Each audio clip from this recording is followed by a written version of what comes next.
नमस्कार, मैं हूं अनामिका और आप देख रहे हैं the pen pointers. The pen pointers की इस वीर गाथा सीरीज में आपका स्वागत है। इस सीरीज में हम आपको मिलाते हैं देश के कुछ वीर जवानों से, उन यशस्वी लोगों से जिनके बारे में आपका जानना और समझना बेहद जरूरी है। ऐसे ही एक यशस्वी पराक्रमी वीर हमारे साथ आज मौजूद हैं, मेजर जनरल ए के चतुर्वेदी सर। नमस्कार सर, आपकी लाइफ बहुत ही पजल्ड होती है सबकी जिंदगी, और बचपन से लेकर आज आप हमारे साथ हैं और मेजर जनरल ए के चतुर्वेदी बहुत ही बड़ी पोस्ट है। कैसी रही आपकी journey?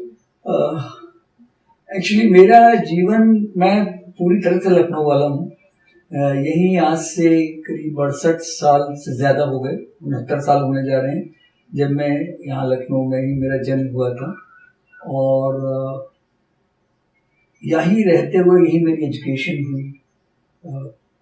I was from a very normal kind of a background. मैं ऐसा कोई बहुत, मेरे कोई पेरेंट्स, मेरे फादर फौज में नहीं थे, तो फौज से मेरा कोई दूर दूर का था। लेकिन एक कनेक्ट राइट फ्रॉम, मतलब इट में साउंड क्लीशे, लेकिन राइट फ्रॉम बिगिनिंग एक कनेक्ट था फौज से मेरा।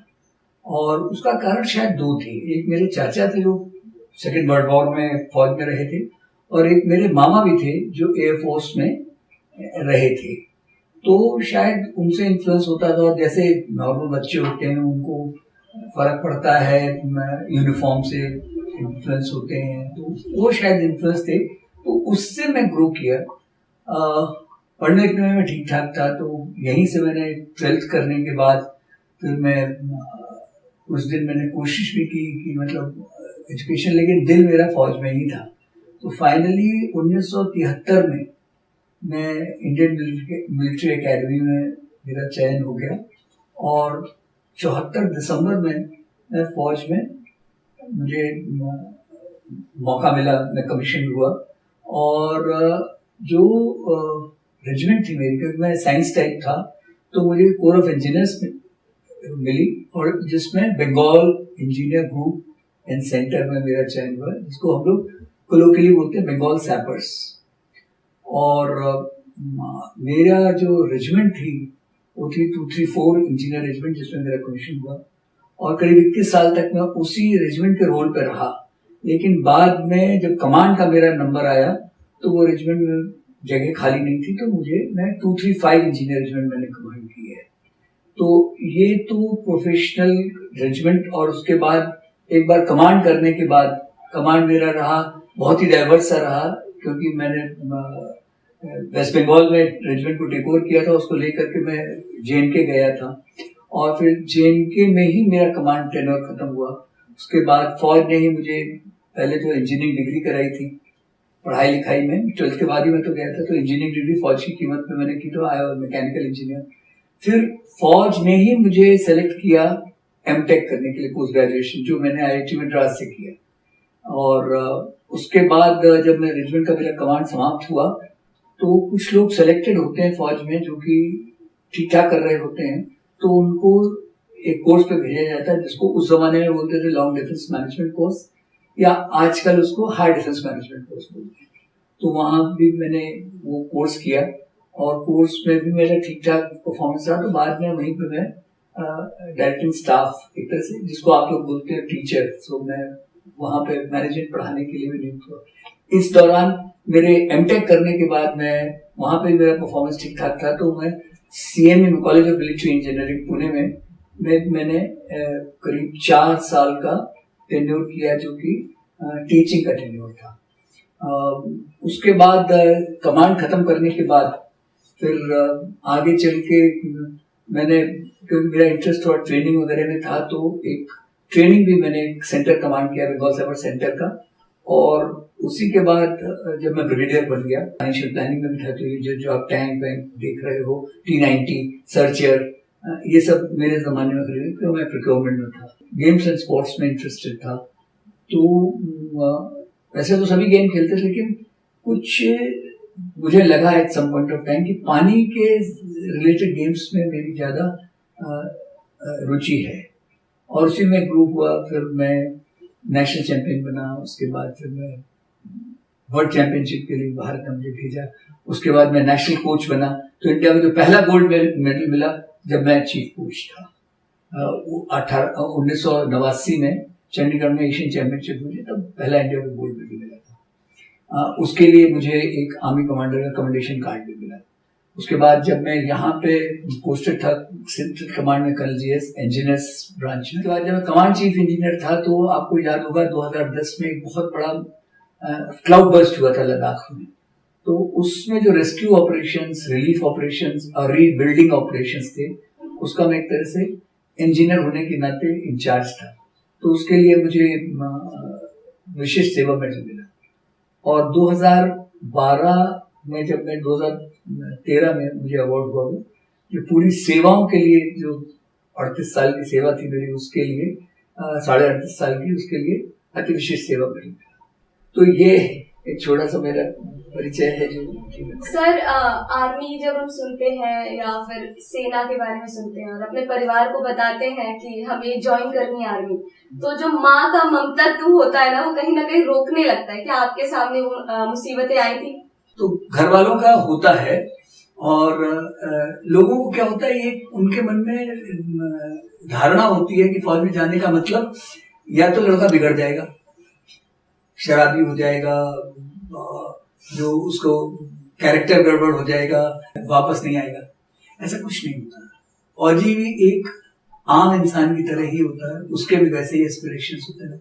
हाँ, ये है कि ट्रेनिंग हमारी जो फौज की होती है वो इस प्रकार से होती है कि एक बच्चा जो फौज में जब जाता है तो जो 3 साल इंडिया और 1 साल आईएमए के बाद, वो 4 साल के बाद जब निकलता है तो वो उसका एक दूसरा कैरेक्टर बन जाता है। जैसा कि आप लोग मुझसे रिलेट करते हो, मैं उनका बताता हूँ। जैसे भी आप लोगों ने वो पिक्चर देखी थी, कौन सी एक आई थी पिक्चर अभी हाल में, क्या शेरशाह, जैसे उसमें उसको कैरेक्टर बिल्ड दिखाया जाता है, कैसे चेंज हो जाता है वो लड़का। या मनोज पांडे कि ये दिल मांगे मोर, या मैं लौट के आऊंगा लेकिन या तो तिरंगा हाथ में लेके आऊंगा, नहीं तो तिरंगा में लिपट। तो ये इस तरह की भावना बच्चों में आ जाती है, और ये एक इंडियन आर्मी का एक यूनिक ट्रेनिंग मेथड है। और उसमें जिसका कहा जाए वो एक बहुत बड़ा पॉइंट है, जो आपने बहुत अच्छा सवाल किया है, क्योंकि उसमें जो चीज है कैसे आदमी चेंज होता है।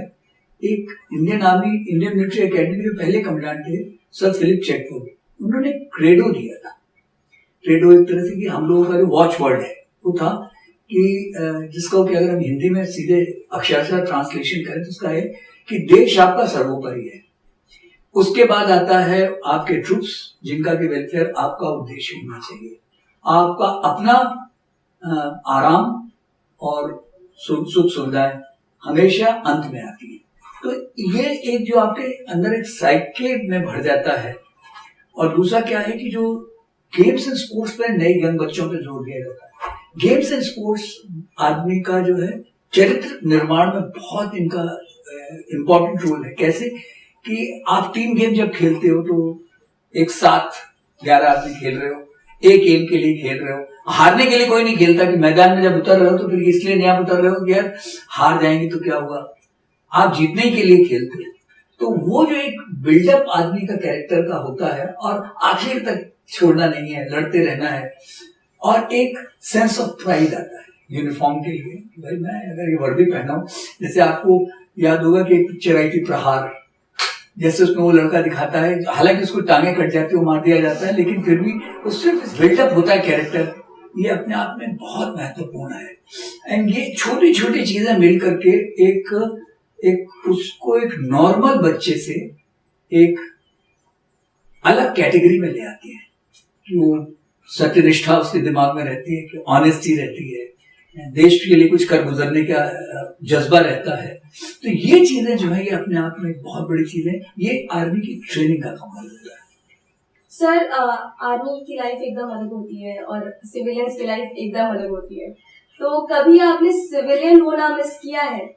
बिल्कुल नहीं, बिल्कुल नहीं। आज की तारीख में भी, अब मैं 68 साल का हो गया हूँ, लेकिन आज भी अगर कोई मेरे से पूछे कि तुम 50 साल पीछे जाओ और उसके बाद तुमको ऑप्शन दिए जाएं, तो मेरा पहला, दूसरा, तीसरा, चौथा, nth ऑप्शन फौज फौज फौज फौज रहेगा। कारण क्या है कि ये एक इसमें जो सबसे बड़ी चीज जो आती है कि मैं ये नहीं कह रहा हूं कि सिविलियंस कुछ कम करते हैं देश के लिए। आप जो ये बना रहे हो, ये जो आप एक फिल्म बनाओगे और ये आप बच्चों को दिखाओगे, अगर आप भारतवर्ष के 1% बच्चों को भी अगर आप इन्फ्लुएंस कर सके तो कितनों को करोगे? करोड़ों में होगा। तो आप भी एक देशभक्ति का काम कर रहे हो, लेकिन एक जो फौज में जो सबसे बड़ा 2-3 चीजें हैं जो खास तौर पे है, एक है कॉम्परेटरी, कि आप और आपके जो साथी हैं, आप उनके लिए जो मर मिटने के लिए तैयार रहते हो, वो कहीं नहीं हो सकता। तो कुछ वर्षों के बाद जो आपकी जिंदगी हो जाती है, आपकी जात, धर्म, सब कुछ फौज हो जाता है। हनीफ, मेजर हनीफ का नाम आपने सुना होगा, सब सेक्टर नॉर्थ कारगिल में बड़ा बनाया, मुस्लिम थे। पहले अवार्ड विनर उस्मान साहब मुस्लिम थे। डेंजल कीलर और ट्रेवर कीलर, जिन्होंने 65 में पहला सेबर जेट को गिराया था, क्रिश्चियन थे। तो वहां कोई जात, धर्म, इसका कोई लेना देना ही नहीं है। सिविल लाइफ इसलिए भी नहीं मिस करते हैं हम लोग, क्योंकि हमारी अब वो जो फौज की लाइफ है, वो भी तो सिविल लाइफ है। फौज ही आपकी फैमिली है, और फैमिली को आप फिर कैसे मिस करोगे? फिर तो सिविलियन में भी हो गया ना। तो कोई ऐसा मतलब you don't miss as such. एंड अगर आप भी समाज का हिस्सा हो, और भी तो समाज का ही हिस्सा है, कोई अलग तो नहीं है। सर, आप जम्मू कश्मीर में भी रह चुके हैं और चाइना बॉर्डर पर भी रह चुके हैं, तो चाइना हमारा दुश्मन कह सकते हैं देश है, और वहाँ कश्मीर में भी अक्सर ही होता रहता है कि मिलिटेंट्स है और पथराव होते रहते हैं। तो आप 370 जब हटा और 35 से, तो कश्मीर में आपके लिए क्या वो सही था या गलत था, और हटने से क्या बदलाव आ रहे हैं कश्मीर में? बिल्कुल बिल्कुल। देखिए, ऐसा है कि 370 और 35A ये इतिहास निर्णय करेगा कि इसका ये निर्णय कितना सही था। क्योंकि देखिए, 370 से आप अपने देश में ही एक अलग तबका क्रिएट कर रहे हो। अगर आपको मालूम है कि आपके परिवार 2 भाई भी हैं, अगर उसमें माँ बाप कहें कि नहीं भाई मैं इस बच्चे पे ज्यादा ध्यान दे रहा हूँ, तो दूसरे को कैसा लगेगा? और ये बच्चा जो है वो पप्पू ही बन के रह जाएगा। रह जाता है कि नहीं रह जाता, क्योंकि उसकी हर जिद मानी जाती है। तो 370 जो उनको दिया गया, तो आप देखिए कि जो इंस्ट्रूमेंट ऑफ एक्सेशन साइन हुआ बाकी महाराजाओं के साथ, वही कश्मीर के साथ साइन हुआ। तो उनको स्पेशल स्टेटस क्यों दिया गया? अच्छा, दूसरी चीज फिर क्या हुआ कि जो 35A की लीगेसी 1927 से है, पहले थी ये डोगरों के लिए, क्योंकि डोगरा शासक थे वहां पे, तो वो उसके बाद उन्होंने उसका इस्तेमाल करना शुरू किया। अब देखिए उससे नुकसान क्या हो रहा था 370 होने से। भारतवर्ष के बहुत सारे कानून वहां लागू नहीं हो सकते थे, तो आप अगर उनके लोगों को अपने साथ मिलाना चाहते हो तो कैसे मिलाओगे? तीसरा मैं आपको बताता हूँ कि वहां का जो मर्द है, वो अगर पाकिस्तानी लड़की से भी शादी करता है तो उसको, लड़की को JNK की नागरिकता मिल जाती थी। लेकिन JNK की एक लड़की जो अगर किसी इंडियन से शादी कर ले, लड़के से कर लेगी, तो नागरिकता खो दे। एग्जाम्पल, यासीन मलिक, उसकी वाइफ पाकिस्तानी है, वो कश्मीरी बन गई। और लेट अरुण जेटली जी की वाइफ जो जम्मू की थी, जिस दिन उन्होंने अरुण जेटली से शादी की, उनको अधिकार चला गया। तो ये जो था बड़ा अनफेयर था, और ये एक डिस्प्यूट क्रिएट हो गई थी कि वो, मतलब इतिहास जज करेगा, उसके बारे में मुझे बहुत ज्यादा नहीं बोलना चाहिए। मैं एक सिपाही का ही पर्सपेक्टिव दे सकता हूँ कि उसकी वजह से क्या होता है कि उनके अंदर एक ये आ गया कि हमको एक आजादी भी मिल सकती है। वो यूएन की दुहाई देते रहे, यूएन रेजोल्यूशन की, कि भाई हम लोगों को प्लेबिसाइट होना चाहिए, जनरल संग्रह। लेकिन जनरल संग्रह की वो पहली 2 धाराएं भूल गए कि भाई पहले क्या होगा कि पाकिस्तान अपने जो ट्रूप्स हैं उनको पूरी तरह से हटाएगा, इंडिया अपने ट्रूप्स उतने घटाएगा जिससे कि सिक्योरिटी सिचुएशन ठीक रहे। जब तक वो नहीं हुआ प्लेबिसाइट, तो उसके बाद होना था। तो वो आजादी की बात करते रहे, और जिसकी वजह से बहुत कुछ हुआ जो आज है। कहने का मेरा मतलब ये है कि ये हटना, तो उससे अच्छा हो क्या रहा है। अब देखिए, पहले SC/ST का वहां कोई रूल नहीं था, वो उनको मिलने लगा। आयुष्मान भारत नहीं था, वो मिलने लगा। जो उनको 6,000 रुपए किसान सम्मान निधि थी, वो मिलने लगी। जो डेवलपमेंटल वर्क है बहुत ज्यादा बढ़ते चले जा रहे हैं। तो आप उनको, वहां के लोगों को उससे अलग रखे हुए थे। तो जब ये सब हो गया, तो आज उनको सब कुछ मिल रहा है। आप देखिए कि हाल में अगर आपने देखा होगा करीब 51,000 करोड़ का इन्वेस्टमेंट वहां पे लोगों ने कहा है। और कौन से देश कर रहे हैं? United Arab Emirates and Saudi Arabia भी कर रहे हैं, क्योंकि वहां पे आज शांति का माहौल है। ये पत्थरबाजी जो थी पाकिस्तान स्पॉन्सर्ड थी। अब पाकिस्तान खुद ही फुकरा हो गया, अपने उसमें उसका बुरा हाल है, तो वो नहीं कर पा रहा। तो अब जो है, अच्छा, लोगों में विश्वास आने लगा कि भाई, मुझे भी लगता है मेरा अगर चाचा आईएएस होगा तो मैं उससे ज्यादा अपना रिलेशनशिप गिनाऊंगा, या मेरा चाचा अगर शराबी होगा उससे गिनाऊंगा। ठीक है ना? तो वो हिंदुस्तान में रहना चाहते हैं लोग। तो ये एक अच्छा स्टेप हुआ। सर, आप लोग बॉर्डर पे थे और देश के लिए मर मिटने की आपको भी नहीं पता रहा होगा जब तक आप रिटायर नहीं हुए कि हाँ मैं कल वापस मतलब सही रहूंगा या नहीं। माता रानी की कृपा है, सब ठीक है। और देश के अंदर कुछ लोग ऐसे हैं जो देश को खाते जा रहे हैं। आपको वहां पर आप अपनी नींद खोकर बैठे हैं, यहाँ नींद हराम की जा रही है, बम ब्लास्ट हो रहे हैं और देश के अंदर के ही लोग हैं, उनके बारे में आप क्या सोचते हैं? एक लखनऊ का हूँ तो एक मैं आपको एक बढ़िया शेर सुनाता हूँ। तो एक जोश बलियावादी यहाँ के बहुत बड़े शायर, उन्होंने आज से करीब 70-80 साल पहले एक शेर लिखा था, वो आज भी रेलेवेंट है। उन्होंने लिखा था, गर्दन कताओ पांव की जंजीर काट दे, इतनी गुलाम कौम में हिम्मत कहाँ है जोश, अपनी तबाहियों पे कभी गौर कर सके, इतनी जलील मुल्क को फुर्सत कहाँ है जोश। हमारे देश में बहुत सारे ऐसे लोग हैं, हालांकि जो कहते हैं कि अफजल हम शर्मिंदा हैं, तेरे कातिल जिंदा हैं। ना उस अफजल को जीने का क्या हक था जिसने कि इंडिया की पार्लियामेंट पे अटैक किया था, इंजीनियर किया था। उस इंसान को, याकूब मेमन को, जिसने कि हजारों लोगों को बॉम्बे मारा, जो किस लिए मारा कि बॉम्बे जो कि भारतवर्ष की फाइनेंशियल कैपिटल थी, कि वहां से लोग पैसा हटा लें जिससे कि भारत का जो वो है वो सांप गिर जाए। और उसके लिए वो कह रहे हैं कि भाई उसको उसका जुडिशियल मर्डर हुआ, जबकि थ्रू जुडिशियल प्रोसेस 20 साल चली है उसकी ट्रायल, एंड पूरा मौका इसको दिया गया। तो ये जो इस तरह की, और ये इसमें बहुत ज्यादा आपको सोचने की जरूरत नहीं है, ये भारतवर्ष में ये हमारे एक डीएनए में कुछ कमजोरी भी रही है।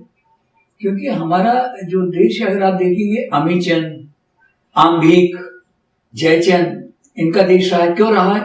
क्योंकि हम लोगों के यहाँ जो छोटे छोटे हम अपने उसको मानते हैं कि ये हमारा जात, हमारा गांव, हमारा प्रोविंस, यही हमारी ताकत है। वो हमारी ताकत है तो हमारी वीकनेस भी है, क्योंकि ये देश मजबूत होगा जब एक भारतवर्ष होगा। और अगर आप उसमें कहोगे कि ये जो है छोटे छोटे रहेंगे कि उत्तर प्रदेश का हूं मैं बिहार का हूं, कोई बोलेगा कि मैं पंजाब का हूं। अरे भाई, अगर पंजाब का हो तो भारतवर्ष कहाँ है? आप देखिए, इस मामले में दो ही को मैं कहता हूं, एक फौज जहां की कोई जात धर्म का कोई डिस्टिंक्शन नहीं है। मैं प्रैक्टिसिंग हिंदू हूं, लेकिन मुझे अरदास ज्यादा अच्छी तरह आती क्योंकि मेरे करीब 25% ट्रूप पंजाबी थे, सरदार थे। दूसरा, आप अंडमान एंड निकोबार में अगर आप चाहेंगे, एक भाषा बोली जाती है, सब लोग हिंदी बोलते हैं, सब लोग सब धर्म का त्योहारों को मनाते हैं। तो हम लोगों की विविधता जो है ना, ये हमारी एक बहुत बड़ी ताकत होनी चाहिए, जिसको कि देश के दुश्मन उसको तोड़ने की कोशिश कर रहे हो, कोई बेवकूफ है जो मानते हैं। तो ये हम सबका फर्ज होता है अपने अपने छोटे छोटे इन्फ्लुएंस में, स्फीयर ऑफ इन्फ्लुएंस में, कि इस चीज से हम लोग खुद बचें और अपने साथियों को बचाएं। क्योंकि अगर आप ये जिस दिन अगर कोई हिंदू कहने लगे कि बस हिंदुओं का राष्ट्र है, तो आपने तो जिन्ना की इस बात को प्रूव कर दिया। और वो 15-16% जो है देशभक्त भारतीय हैं, मुस्लिम संप्रदाय के हैं, उनको आपने अपने से अलग कर दिया। क्यों भाई? अगर मुस्लिम कहते हैं कि जी हम तो उम्मा का हिस्सा है, तो उम्मा तुम्हें क्या देगा? तुम तो भारतवर्ष का हिस्सा हो, तुम यहीं पैदा हुए, यहीं पे जी रहे हो, यहीं पे तुम मरोगे। तो ये तो देश तुम्हारा है, इस जमीन के लिए मरना तो तुम्हें सबसे जरूरी है। छोटे छोटे देशों में होता। मुझे याद है कि एक बार मैं भूटान में गया था, तो वहां पे मुझे आज भी करीब होगा उसको 45 साल हो गए, आज भी वो बच्चे की बात में हम कहीं जाके रुके और बैठ गए, तो कुछ जैसे बच्चे आगे खड़े हो जाते हैं, फौज को देखने लगे। तो एक हमारे सूबेदार साहब ने कहा चचा बचाओ, जाओ जाओ जाओ। उस छोटे से बच्चे ने, 5-6 साल के बच्चे ने कहा, जो आज मुझे याद है, अरे हमारे देश में आके हमको जाने को कह रहा है ना, छोटा सा बच्चा। तो ये देश के प्रति गर्व तब आएगा जब आएगा, तभी ये देश हमारा होगा। और आप देखिए फौज में जो सबसे बड़ी चीज हमको सिखाई जाती है, जो कैरेक्टर बिल्डिंग में, कि तुम अगर फौजी हो तो तुम डिफरेंट हो। आप अपना, वैसे आप नॉर्मल हालत में देख लो कि पिक्चरों में देखते हो वो ठाकुर साहबों के पूछने वाले कि आप ठाकुर खानदान के हैं तो ऐसा नहीं कर, तो आप बहुत से गलत काम इसलिए नहीं करते हो कि आप किस परिवार के हो। एक जिस समाज में आत्मसम्मान होगा वो समाज हमेशा अच्छा करेगा। तो ये हम सबका दायित्व बनता है, हर भारतीय का, कि हम एक साथ मिलकर रहे और एक दूसरे के, और वो तभी होता है जैसे कि संयुक्त परिवार होता है, उसमें एक ताकतवर है, एक कमजोर है, और सब मिलकर जब रहेंगे तभी बात बनती है। कोई बोले कि नहीं जी तुम तो अभी तुम मीट मत खाओ, तो कोई बोले नहीं जी कोई म्यूजिक मत बजाओ, ऐसे काम नहीं बनेगा। हमें एक दूसरे को समझने की कोशिश करनी पड़ेगी। सर, अभी आपने एक बात कही थी कि अब पाकिस्तान फुकरा हो गया है और अब वो पत्थर कहाँ से स्पॉन्सर करेगा, तो अब वो स्पॉन्सरशिप कहीं और ही से ले रहा है, आपका उस पर क्या कहना है? हाँ, देखिए पाकिस्तान का क्या है कि हमारे नेबरहुड में एक देश है जिसका नाम है चीन, पीपुल्स रिपब्लिक ऑफ चाइना। चीन में भी दो हैं, एक ताइवान है, एक पीपुल्स रिपब्लिक ऑफ चाइना है। उनका एक जो फाइनेंसिंग का जो सिस्टम है वो अलग है। जैसे कि हम लोग अभी हम लोग श्रीलंका को ईड दे रहे हैं, तो ये जो इंटरनेशनली भी एक्सेप्टेड है, करीब 2.5% पे दी जाती है, वो लोन देता है 6.5% पे। तो आज पाकिस्तान की हालत ये हो गई कि वो लोन में, कर्ज में डूब गया है। श्रीलंका पहले डूबा, उनको हम्बनटोटा पोर्ट अपना देना पड़ा, और आज उनकी हालत ये आ गई है कि उनके खाने के लाले पड़ गए। वो चाइना उनकी मदद के लिए नहीं आ रहा, वो हिंदुस्तान से मदद ले रहे हैं।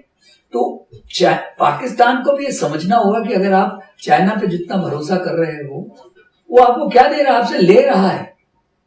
उसको रास्ता चाहिए पानी के लिए, सीपीसी जो उसको चाहिए, वो कहा चाहिए कि उसको चाहता है कि वो जो स्टेट ऑफ मलाक्का है उससे बचने के लिए वो चाहता है कि हम बलूचिस्तान से होकर के पहुंच जाएं और पर्शियन गल्फ में। तो वो चाहता है, और उसके लिए वो सब कुछ उसने बनाया। और जहां उनका क्या है, उनका एक और जो इकोनॉमिक मॉडल एक और मजेदार है। भारतवर्ष ने एक रोड बनाई अफगानिस्तान में जिसको बोलते हैं ज़ारश दिलारम रोड। तो हमने क्या किया कि वहीं के पेटी कॉन्ट्रैक्टर्स, सप्लायर सब वहीं से लिए, तो वहां की इकोनॉमी को उससे बूस्ट मिला। तो इसलिए अफगानिस्तान में भारतीयों की इज्जत है। गवर्नमेंट टू गवर्नमेंट हो सकता है तालिबान के साथ ना हो, लेकिन पीपल टू पीपल अभी भी है। ऑन द कॉन्ट्ररी जो चाइना करता है, वो सामान भी अपना लाएंगे, बंदे भी अपने लाएंगे, इंजीनियर भी अपना लाएंगे, मशीन भी अपनी लाएंगे, और रोड बनाई और निकल लिए। तो आपकी इकोनॉमी को उससे कुछ नहीं मिला, बल्कि आपसे वो पैसा उसने ले लिया। तो ये चाइना का जो मॉडल है ये है। अच्छा, चाइना का क्या है कि चाइना को मालूम है कि उसका जो उसको चैलेंज कर सकता है वो एक ही देश इस इलाके में, वो भारतवर्ष। तो इसलिए उसका पूरा उद्देश्य है जियोपॉलिटिक्स का कि हम किस तरह से हिंदुस्तान को अपने नेबरहुड में फंसा के उलझा के रखें। तो चाहे वो नेपाल में भी वो वही कर रहा है, श्रीलंका में उसने वही कोशिश की, मालदीव्स में भी वही कोशिश की, अभी वो पाकिस्तान में भी वही कर रहा है। सूनर दिन एक एक करके इनको अब समझ में भी आता जा रहा है। अफगान मालदीव्स उनके चंगुल से निकल गया, नेपाल सब्सटेंशियली निकल गया, बांग्लादेश निकल गया, श्रीलंका की अब आंखें खुल गई, अब उनके पास नहीं जाएगा। पहले पुराने जमाने में इंडोनेशिया के साथ यही हुआ था, तो इंडोनेशिया भी उनके खिलाफ है। पाकिस्तान में भी एक बहुत बड़ी तबका ग्रो कर रहा है जो कि ये इनके खिलाफ है, पाक चीनियों के खिलाफ है। तो आई एम श्योर कुछ दिन बाद उनके सुन, लेकिन पाकिस्तान के साथ हमारे संबंधों का एक दूसरा कारण है। पाकिस्तान और भारतवर्ष दो विचारधारा है। मोहम्मद अली जिन्ना साहब ने जो दिया था टू नेशन थ्योरी, कि इसके हिसाब से कहा था कि मुस्लिम एक नेशन है। नेशन का शब्द जो होता है एक्चुअली अक्षरशः अगर आप देखोगे पॉलिटिकल साइंस की डिक्शनरी में, देश प्लस कल्चर वो मिलकर नेशन बनता है। तो उन्होंने कहा कि मुस्लिम और हिंदू दो अलग नेशन है और हम लोग पीसफुल कोएग्जिस्ट नहीं कर सकते। जबकि भारतवर्ष का विचार था कि हम लोग एक ही लोग हैं, हम एक साथ रहते हैं। अब देखो इसमें विरोधाभास है दोनों में, है। तो जब तक वो पाकिस्तान ये नहीं सोचेगा कि भाई हिंदुस्तान की तरह, तो वो तो इसलिए वो इस्लामिक रिपब्लिक ऑफ पाकिस्तान है, भारतवर्ष की तरह वो यूनियन ऑफ इंडिया तो है नहीं। हमने तो सेक्युलर सोशलिस्ट अपने कॉन्स्टिट्यूशन में 42nd अमेंडमेंट की बात लेके आए हैं कि हमारा तो देश ये यहाँ पे हर एक को अपनी योग्यता के हिसाब से, भारत के राष्ट्रपति मुस्लिम भी हुए, भारत के राष्ट्रपति जो है दलित भी हुए, भारत के राष्ट्रपति सिख भी हुए, भारत के सेना नायक जो है वो क्रिश्चियंस भी बने हैं, मुस्लिम भी बने, सिख भी बने। तो ये इस देश में हर एक को अपनी योग्यता के हिसाब से ग्रो करने का अधिकार है, वो जो पाकिस्तान में नहीं है। ये एक फर्क है। तो पाकिस्तान करता रहेगा, लेकिन अब पाकिस्तान से हमको बहुत ज्यादा उसके बारे में अपना समय बर्बाद करने की जरूरत नहीं है। उनकी अब इतनी बुक्कत रह नहीं गई। सर, स्ट्राइव, आप स्ट्राइव के मेंबर हैं लखनऊ में, तो आपने कैसे ज्वाइन किया और क्या है स्ट्राइव? देखिए, स्ट्राइव जो है ये एक सोसाइटी, हम लोगों ने कुछ, जब हम लोग रिटायर होके आए तो जो हम लोगों का जो ज्ञान था, जो सामरिक दृष्टि से पिछले 35-40 साल में हम लोगों ने ग्रो किया था, तो हम लोगों ने एक सोचा कि हम एक ऐसी सोसाइटी बनाते हैं जिससे कि जिसका उद्देश्य होगा, ट्विन ऑब्जेक्टिव होगा कि हम लोग उन क्षेत्रों में काम करें जिससे राष्ट्र निर्माण हो और राष्ट्रीय सुरक्षा को बढ़ावा मिले। तो ये हम लोगों ने एक सोसाइटी रजिस्टर की, जिसका एक्चुअली स्ट्राइव का फुल फॉर्म है society for transformative research, integration and veteran empowerment. तो ये इससे 3 ऑब्जेक्टिव अपने आप निकल के आते हैं कि एक रिसर्च कर रहे हैं किन एरिया में, नेशनल सिक्योरिटी और नेशन बिल्डिंग। दूसरा हम लोगों ने क्या, इंटीग्रेशन, लोगों को साथ जोड़ना, रिसर्च को साइंटिस्ट के साथ जोड़ना, लोगों के साथ जोड़ना, रिसर्च को अल्टीमेटली इक्विपमेंट तक लेके आना, वो इंटीग्रेशन। तीसरी चीज है वेटरन एम्पावरमेंट, के जो रिटायर्ड हुए हैं सैनिक या कोई भी वेटरन किसी भी डोमेन से रिटायर होता है, उसके ज्ञान का हम किस प्रकार से इस्तेमाल कर सकते हैं, उसको कैसे एम्पावर कर सकते हैं देश में। क्योंकि बहुत से लोग होते हैं रिटायरमेंट, अच्छा भैया हम तो रिटायर हो गए, चलो हम पेंशन खा रहे हैं, चुपचाप बैठे रहे। लेकिन हम किस तरह से, क्योंकि हमने बहुत देश ने इन्वेस्ट किया है, तो हम उसमें कैसे, तो इसलिए ये सोसाइटी बनी और ये इसके हम मैं फाउंडिंग मेंबर हूँ। तो हम लोगों का जो एम है इन विषयों पे काम करने का, पिछले 2 साल से एक क्षेत्र में हम काम कर रहे हैं और हमने काफी, एक हमारी वेबसाइट भी है strivindia.in करके है। अगर आप गूगल करोगे बड़ी खुशी होगी आपको कि आपने स्ट्राइव लिखा नहीं कि सबसे पहले वही आती है। इसका मतलब काफी पॉपुलर साइट है। उस पर हम लोग इस विषय में टॉपिक्स पे लिखते हैं सब लोग मिलके, और इस वेबिनार्स करते हैं, सेमिनार्स करते हैं, लेक्चर्स ऑर्गेनाइज करते हैं आने वाले दिनों में। और उसके अगले महीने हम लोग करने जा रहे हैं यूक्रेन के ऊपर, क्योंकि जानबूझ के हम लोगों ने यूक्रेन लोग, क्योंकि यूक्रेन में अभी तक आखिरी हम लोगों ने सुना नहीं कि मिलिट्री ऑब्जेक्टिव क्या था, पॉलिटिकल ऑब्जेक्टिव क्या था उसके ऊपर। तो ये स्ट्राइव एक बहुत ही संस्था है, क्योंकि हमारे देश में स्ट्रेटेजिक कल्चर थोड़ा कम है, नॉर्मल आदमी इसके बारे में ज्यादा सोचता नहीं है। इसीलिए जो वो मैंने जोश का शेर बोला था, वो रुबाई बोली थी, वो इसीलिए बोली थी कि हमारे स्ट्रेटेजिक कल्चर नहीं है, भारत को भारत की तरह समझते, भारत का महत्व नहीं समझते। तो उन सबको मिलाने के लिए ये सोसाइटी बनी है।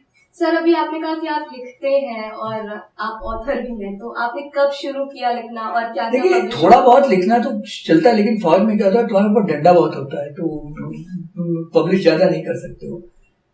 पोस्ट रिटायरमेंट मैंने काफी लिखा है, जो तो मैंने सोचा कि मैं नॉन ट्रेडिशनल थ्रेट्स पे ज्यादा लिखता हूँ, जैसे कि वाटर सिक्योरिटी, एनर्जी सिक्योरिटी, जो थ्रेट्स हैं टू इंटरनल सिक्योरिटी के ऊपर, पोल्यूशन के ऊपर, इन एरियाज में मैं ज्यादा लिखता हूँ। तो मेरी करीब 4 किताबें और 12 चैप्टर ऑलरेडी हैं, पब्लिश्ड हैं, और इंशाल्लाह आगे और भी होंगे। सर, आपकी हॉबीज क्या है? और हमें पता है जहाँ तक कि आप एडवेंचरस हैं, तो कुछ एडवेंचर के बारे में। हाँ, एडवेंचर ऐसा है कि फौज अपने आप में बड़ा भारी एडवेंचर है, लेकिन हाँ, फौज में एक्चुअली एडवेंचर का पहले हम लोग को मालूम होना चाहिए कि हमको उससे क्या मिल सकता है। सबसे बड़ी चीज जो एडवेंचर से मिलती है वो ये मिलती है कि आपको अपने आप को जानने की एक शक्ति मिलती है, एक अपने आप को वो है ना, ढूंढता फिरता हूँ अपने आप को, एक बार आप भी गोया मंजिल हूँ, आप भी मुसाफिर हो, तो वो वाली हालत है। तो मुझे याद है कि एक बार मेरा बहुत मेजर एक्सीडेंट हुआ। मैं एडवेंचर के दो एक पॉइंट आपको बताऊंगा इंटरेस्टिंग। तो उसमें मेरी स्प्लीन जो थी वो रप्चर हो गई और निकाल दी गई। तो मैं काफी बुरी हालत में था, मैं ऐसे करके पकड़ के पेट चलता गया। मैंने कहा ऐसे तो यार, तो हमने कहा एकदम से, पता नहीं दिमाग में कौन था, चलो भाई कुछ करते हैं। तो हमने एक साइकिल खरीदी। हमने शायद साइकिल चलाने से किसी ने बोला कि कॉलम सही हो जाता है, करने लगे, थोड़ा मजा भी आने लगा। साइकिल चलाते तो थे हम लोग, तो उसी जनरेशन वाले। तो मैं उस वक्त पूना में इंजीनियरिंग कर रहा था, फौज में ही रहते हुए। तो हम लोगों ने क्या किया, एक नई साइकिल मैंने खरीदी और थोड़ी प्रैक्टिस की। फिर वहां से मैंने तय किया कि पूना से लखनऊ आऊंगा। 15 दिन जो साइकिल चलाई, सब बीमारी बेमारी गायब हो गई। अपने आप में बहुत कुछ जानने का मौका मिला। इसी तरह माउंटेनियरिंग में मैं गया। मैं 9वें दर्जे तक मैंने पहाड़ देखे नहीं थे, लेकिन जो पहाड़ एक बार देखे तो फिर उनसे इम्प्रेस हुआ। पहाड़ में गए तो एक नई अनुभूति हुई। मैं स्कूबा डाइविंग फिर करने लगा जब मैं चीफ ऑफ स्टाफ था एंडवन में। समुद्र में नीचे जाओ तो जो एक नई दुनिया देखने को मिलती है, तो उससे बड़ा तो ये एडवेंचर, जितना एडवेंचर आएगा अपने आप में आत्मविश्वास जगाने का, अपने आप को जानने का है, एक बहुत बड़ा जरिया है। और मेरे ख्याल में हम सबको कहीं ना कहीं करना चाहिए, क्योंकि हम लोग बहुत सी चीजें इसलिए कि हम लोग खुद डर जाते हैं अपने आप से। डरने का, जो निडर और निर्भीक होगा वही अपने उद्देश्य को पा सकता है। तो इसलिए आवश्यक है कि ये स्पिरिट ऑफ एडवेंचर हर एक में होनी चाहिए। सर, आजकल का जो यूथ है वो गलत चीजों की तरफ झुकता जा रहा है और कंफ्यूज्ड बहुत ज्यादा है। आपने कहा कि अभी आपने बोला था कि मैंने धीरे धीरे अपने अंदर ये देखा कि मुझे जल खेलों में ज्यादा इंटरेस्ट है, पर वो आज का यूथ बहुत ज्यादा पजल्ड है, उसे कुछ नहीं पता कि उसे इंटरेस्ट क्या है। आप उस यूथ को क्या बोलेंगे? देखिए, ऐसा है कि उसमें एक यूथ की ही कमजोरी नहीं है, यूथ के, ये पूरे समाज को हमें देखना पड़ेगा। आजकल के माँ बाप जो है, हमारे समय में जो थे इतने वो मतलब ये होता था कि कभी कभी छोटे भाई की उम्र बड़े भाई से ज्यादा लिखा दी जाती थी, क्योंकि घर में किसी को कुछ पता ही नहीं है। एक चाचा गया, सबका एडमिशन करा दिया, बाप को ये नहीं पता तुम किस क्लास में पढ़ रहे हो, माँ को जानने की जरूरत ही नहीं है, ये सब कुछ नहीं होता था। जब लड़का बड़ा हुआ उसकी शादी बना दो, घर के अंदर ही रहना है, घर में चल रहा है। आजकल माएँ बड़ी पढ़ी लिखी होती है, तो बहुत से माँ बाप अपने सपने जो खुद नहीं पूरे कर सके वो अपने बच्चों के थ्रू पूरे करने की, तो वो उनके अंदर एक ऐसी competitive spirit right from beginning डाल देते हैं, यार तुम पढ़ो, अगर पढ़ोगे नहीं तो कैसे काम चलेगा, अच्छा नहीं करोगे 90% नंबर नहीं लाओगे। अरे भाई, कैसे काम चलेगा? तो कैसे काम चलेगा? तो वो भी तो जी रहे। शाहरुख खान की पिक्चर है ना, कभी हाँ कभी ना, याद है ना?